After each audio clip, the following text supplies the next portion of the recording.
Hormuz strait में बढ़ते तनाव ने एक बार फिर पूरी दुनिया की चिंता बढ़ा दी है। 2 व्यापारिक जहाजों पर हुए हमलों में भारतीय नाविकों के प्रभावित होने के बाद भारत ने कड़ा रुख अपनाया है। विदेश मंत्रालय ने ईरान के उपराजदूत को तलब कर अपनी नाराजगी जताई है। वहीं भारत ने दोनों पक्षों से कूटनीति, संवाद और बातचीत की मेज पर लौटने का आह्वान भी किया है।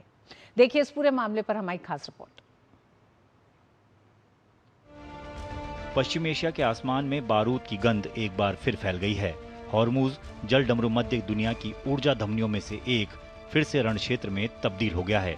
इस बार निशाना बने हैं 2 व्यापारिक जहाज MT अल बहिया और MT मोबासा। इन व्यापारिक जहाजों पर हुए हमले ने न सिर्फ अंतर्राष्ट्रीय समुद्री सुरक्षा पर सवाल खड़े कर दिए हैं, बल्कि भारत की चिंता भी बढ़ा दी है, क्योंकि इन हमलों की चपेट में आए जहाजों पर भारतीय नाविक भी सवार थे। इस हमले में एक भारतीय नाविक की दुखद मौत हो गई है, जबकि कई अन्य भारतीय नाविक जिंदगी और मौत के बीच जूझ रहे हैं।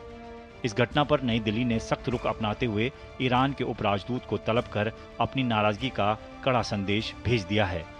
विदेश मंत्रालय के प्रवक्ता रणधीर जायसवाल ने इन हमलों की निंदा करते हुए कहा कि भारत ने साफ कर दिया है कि अंतर्राष्ट्रीय समुद्री मार्गों पर वाणिज्यिक जहाजों को निशाना बनाना पूरी तरह अस्वीकार्य है।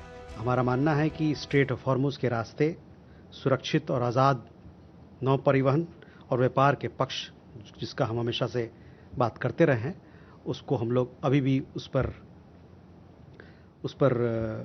उसको जोर देते हैं, उस पर बल देते हैं।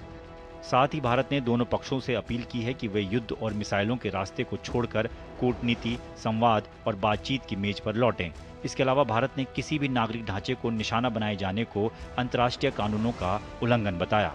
इससे यह सुनिश्चित किया जा सकता है कि लोगों का आर्थिक सुरक्षा, उनके ऊर्जा का सुरक्षा पूरे दुनिया में, सिर्फ भारत में नहीं, पूरे दुनिया में उस पर आधारित है।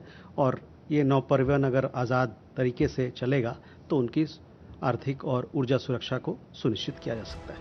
खाड़ी के शांत पानी में उठती आग की लपटें केवल जहाजों को ही नहीं बल्कि वैश्विक स्थिरता को भी झुलसा रही हैं।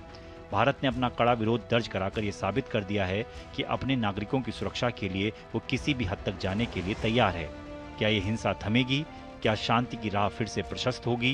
दुनिया की निगाहें अब हॉर्मुज के इन लहरों पर टिकी हैं, क्योंकि ये संकट केवल एक देश का नहीं बल्कि पूरी मानवता का है। अखिलेश सुमन के साथ ब्यूरो रिपोर्ट, DD न्यूज़।